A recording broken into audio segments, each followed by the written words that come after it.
I am the camera person.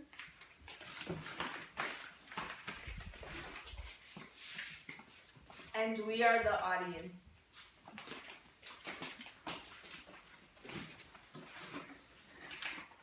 Imagine that you have been saving down for a down payment to purchase the car of your dreams.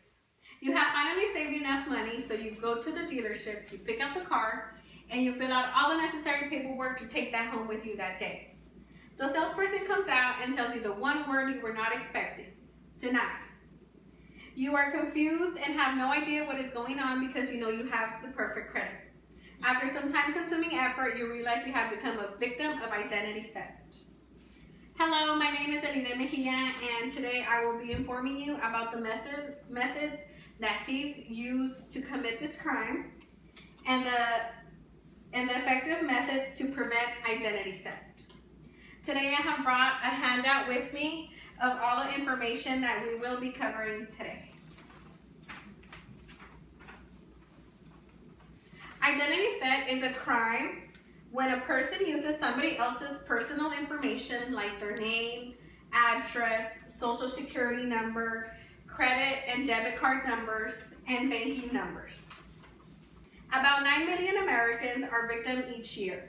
However, it is possible to avoid these crimes by staying alert and taking precautions. First, I would like to share some information about identity theft.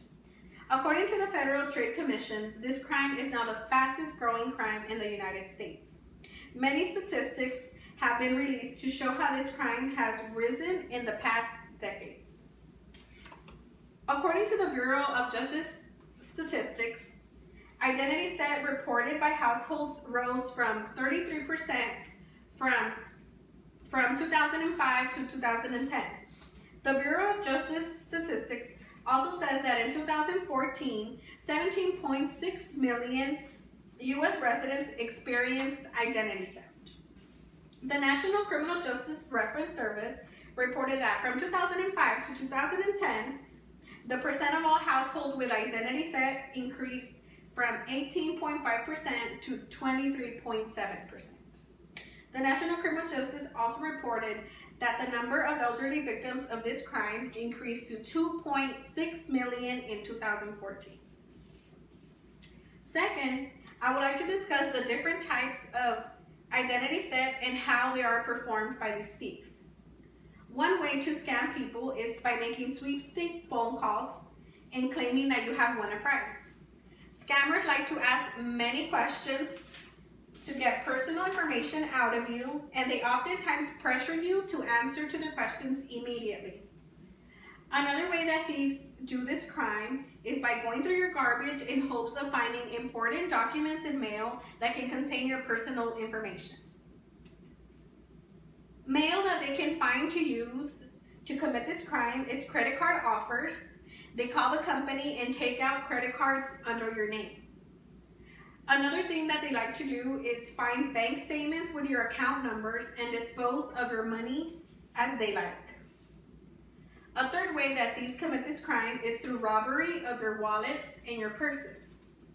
By doing so, they obtain your social security card, credit and debit card, state and federal IDs, and checks and deposit slips.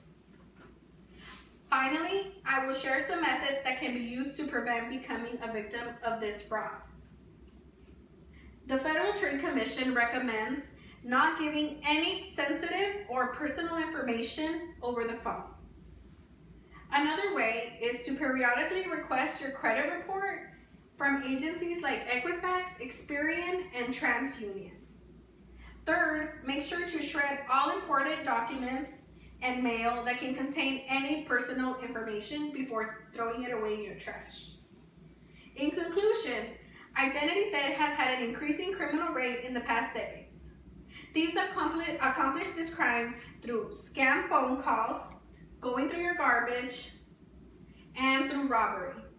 It is important to always be alert and be precautious to avoid becoming another victim of this crime. To avoid becoming a victim, do not give any personal information over the phone, request your credit report, and shred all your documents before tossing them in the garbage. I always tell people that if you haven't had your identity stolen already, you will. If you don't act now to safeguard your privacy, we could all become victims of identity theft. Does anybody have any questions for me? Yes. Have you ever been a victim of identity theft yourself? I have. It wasn't on my personal credit card. I have a credit card for the company that I work for, and I had made a purchase in Amazon, and so I left my credit card registered for further purchases. I didn't have to input all the credit card information, so I saved the card on the web page, and a couple of weeks later, I got fraudulent transactions from Disneyland family packages. Fortunately, I was able to call my bank, and they were able to refund me that money for the company. And also, I've had a company call me and tell me that I had won a cruise for 2 people. But as soon as I noticed that they were asking me all these personal questions and asking me for debit or credit card so they can hold the cruise, I immediately noticed that it just didn't seem right. So I just hung up, and thankfully they never called me again. I hope that answers your question. Anybody else have a question? How many years of jail time do you get for identity fraud?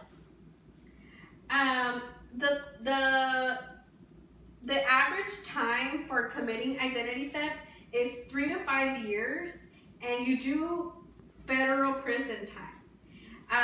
The jail time can vary depending on the severeness and of how much you affected the person and how bad the crime happened. Any other questions for me today? Thank you all for coming out tonight and being my audience.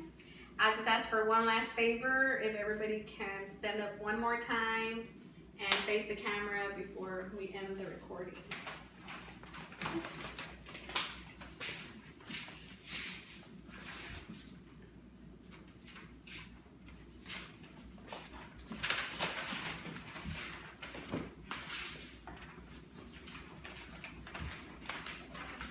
And thank you once again for coming out tonight.